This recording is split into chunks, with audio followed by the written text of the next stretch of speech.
When you seek to please Allah subhanahu wa ta'ala and Allah gives you the dignity of people, that's a type of dignity that can't be taken away from you. And that's a respect. Me and the brother that brought me here were talking about on the way over here, is that when you seek to please Allah, you get respect, even if people don't like you. Who cares if people don't like you? I don't care if anyone likes me. If you give me the respect that I deserve as a human being and as a Muslim and as a man, that's all I need. The only people I care about liking me is my family. And if they don't like me, then we got a problem. Then Yoshua needs to fix some things. But who cares if the people don't like you, if they think you're crazy, if they think you got a bag on your head? Who cares? Let them laugh. You know why? You know why we should let them laugh? How many of you have ever heard the phrase, laugh now, cry later? Laugh now, cry later. That's for them. That's for them. And I even had this not long ago. I had a debate with a pastor and a couple of non-Muslims and atheists in New Jersey. And they were talking about, one guy jumped up and said, why would anyone want to be a Muslim? Why would anyone want to be a Muslim? You guys have the worst way of life. You're backwards. Not only that, but nobody likes you guys. Why would I want to enter a way of life where now, every time I go to the airport, I'm being harassed? Every time I go to the airport, they're going to put me in this special line and through these x-ray machines and all this and that. I might get locked up. I might get this. I'm going to get scrutinized. I might get beat. I might get spit at. Why? Why would I do that? Tell me one good reason I can do that. I said, I'm going to tell you why. And I said, this is for everyone. I'll tell you why. Because maybe you look at us now. You might look at the Muslims now when they're in the airport and they're in this separate line being harassed.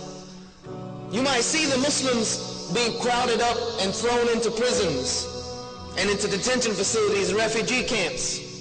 You might see the Muslims getting oppressed all over the world. You might do that. I said, but I swear to you by the one who created the heavens and the earth, on the day of judgment, you will wish that for 5 minutes you would have been in that line in the airport. You will wish in the next life that for 1 moment you had stood in the footsteps of one of those Muslims who had been oppressed. For 1 moment you will wish that you were the worst oppressed Muslim on the planet, rather than the situation that will be facing you when you stand before your Creator. So you can laugh at us now. You can make fun of us now all you want. The day the real laughter will come is the day that we enter into Jannah and we leave you behind. If you want to be serious about it, that's the reality of the matter. Is that what I have gives me that type of izzah. Laugh now, go ahead, laugh. Even if I tell you what Islam is really about, you want to laugh at me, you want to mock at me, go ahead. I'll actually sit down and let you finish, because I'm going to have my day.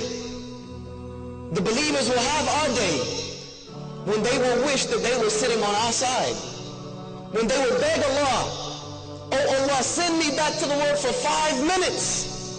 I'll be like them. I'll get in that line. I'll let them harass me. I'll let them spit at me. I'll let them snatch my scarf off my head.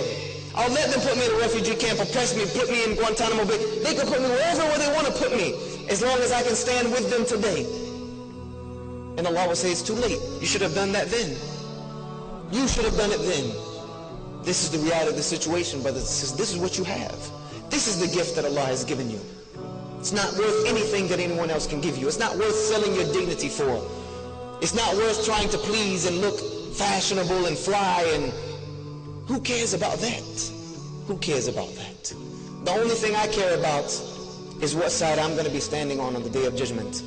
Let them do what they want to do, brothers and sisters. Sisters, let them make fun of you, because I know you stick out more than anybody else. Let them go ahead and make fun of you. When they laugh at you, laugh inside.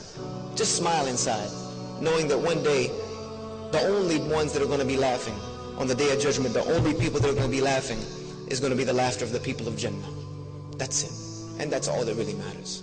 Everything else is just garbage, they say. It's just peanuts. And that's not what we want. We want what Allah subhanahu wa ta'ala has prepared for the believers. Things that an eye has never seen, nor an ear ever heard, nor has a mind ever imagined. So Allah has given you, brothers, and especially you sisters, a beautiful gift in the way that He has created you. Protect it. Keep it guarded. Keep it away from these young men. I love you brothers for the sake of Allah, but sisters, keep it away from them. They can't handle it. I know they can't. I'm telling you from personally, we can't handle it. We can't handle it. So guard it and make us work for it. And the brother that works for it and is reasonable for it, then decide whom you want to give it to for the rest of your life. Get married to him, and then let your relationship be pleasing to Allah subhanahu wa ta'ala. The only thing that will come out of that is good. And that's what we need from this ummah right now. أقول هذا واستغفر لي ولكم فاستغفره إنه هو الغفور الرحيم.